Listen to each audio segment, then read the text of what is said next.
As you know, I love to knit mitered squares, and in today's video I'm going to show you another way to knit a mitered square. And to differentiate between the two tutorials I have named this a ridged mitered square just because the type of decrease that you use produces this ridge up the middle. This mitered square is knit in a very similar way to the other style that I have a tutorial for, the main difference being that you cast on an odd number of stitches for this square and you work your decrease across 3 stitches instead of 4. The type of decrease that you work is a centre double decrease, and that produces a different look down the middle of the square, so it's really down to personal preference as to which type of mitered square you prefer to knit. They both are brilliant and versatile, they just have a slightly different look. If I flip my square over, you can see that on the back they look nice and neat and tidy, but they don't quite have that defined ridge up the middle that the front side of your work does. Before we get started, I just want to talk about how you work out where your midpoint is when you're knitting this square. Unlike the other type of square that has an even number of stitches, so you can mark your midpoint nice and securely and that midpoint will stay the same all the way up your square. With this square, because we are working our decrease over 3 stitches, this midpoint shifts ever so slightly with each row. So you have 2 options. One, you can pop a marker on the middle stitch. You are going to have to move that marker every time you have decreased because your number of stitches will change. Or the other way, and the way that I do it, is I work out where my centre 3 stitches are and what the half point is, and I count my stitches. So for instance, this square here has a total cast on of 51. What you want to do from that is to take away 3, which will leave us with 48 stitches, and you divide that number by 2. So I know that on my first decrease row, to get to the point that I need to decrease, I'm going to knit 24 stitches.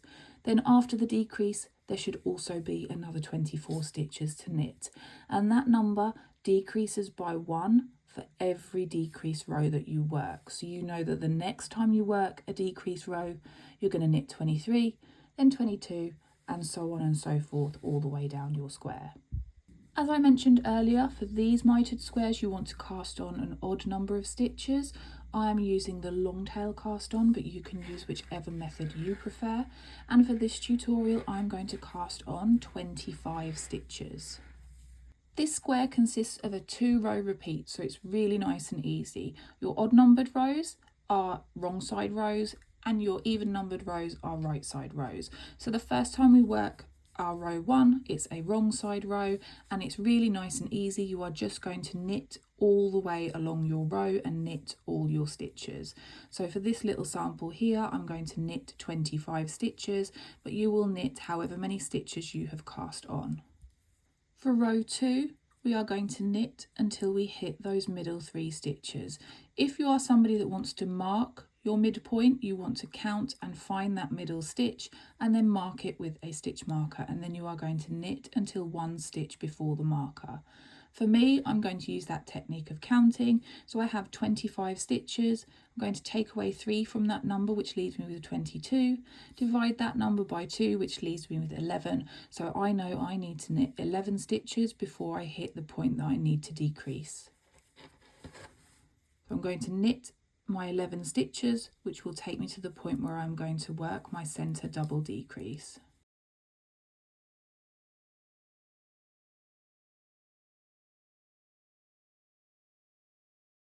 Now this decrease consists of 3 steps. First, you are going to slip a stitch purlwise with the yarn behind. So you're going to pop your needle in from right through to left, slip it onto your right hand needle and take your left hand needle out.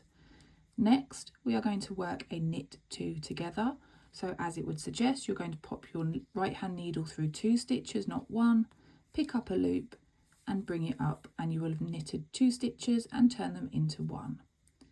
Last but not least, the third step is to get this stitch that we slipped. You're going to pop your left hand needle in from left through to right, lift this stitch and lift it up and over, you'll knit 2 together and off your needle. And it should look a little bit like that. This slip stitch that's been lifted over should form a bar. Then you're going to carry on and knit the rest of your row, and that should be the other matching amount to the amount that you knitted to get to that midpoint. So for me, that is 11 stitches. Let's go over those 2 repeat rows once more. So your row 1 of your repeat is a wrong side row, and for that you are just going to knit every single stitch in the row. Row 2 is a decrease row, and if you can remember, we knit 11 stitches the first time we knit our row 2, so we know now to get to our midpoint where we decrease for this row we need to knit 10. So once you've got that initial midpoint, it's quite easy to work out where the rest is because you just knit 1 less stitch per every right side row. Now we're at our midpoint and we're going to work those 3 steps for our decrease. You are going to slip the first stitch purlwise with the yarn behind. Next, you are going to knit 2 stitches together.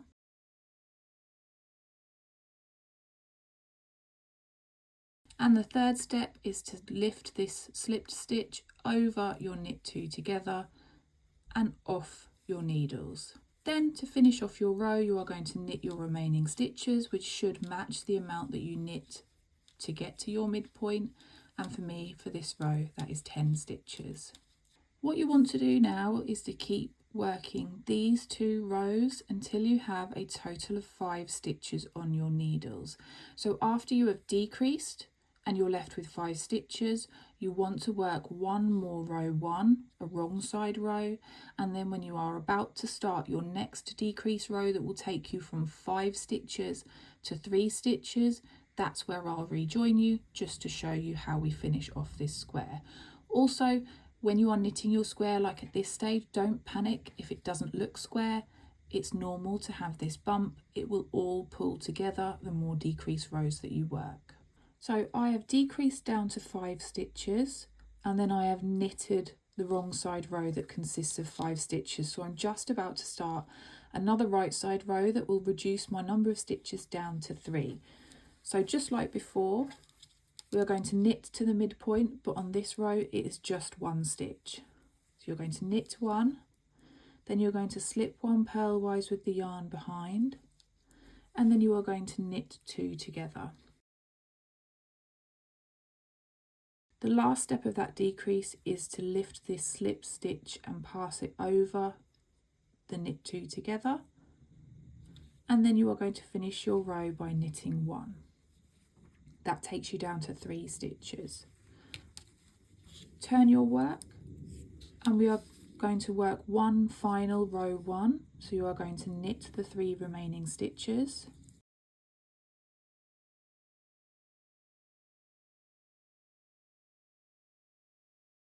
And then with the wrong side of your work still facing you, just pop your work down and you want to break your yarn and leave a long enough tail for sewing in your ends.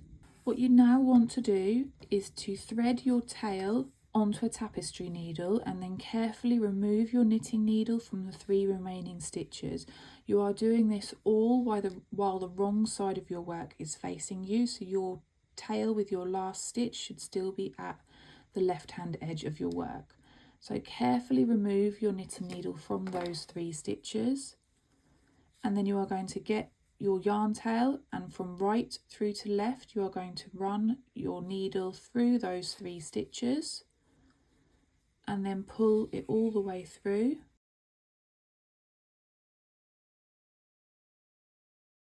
And then you are going to pull to tighten it up.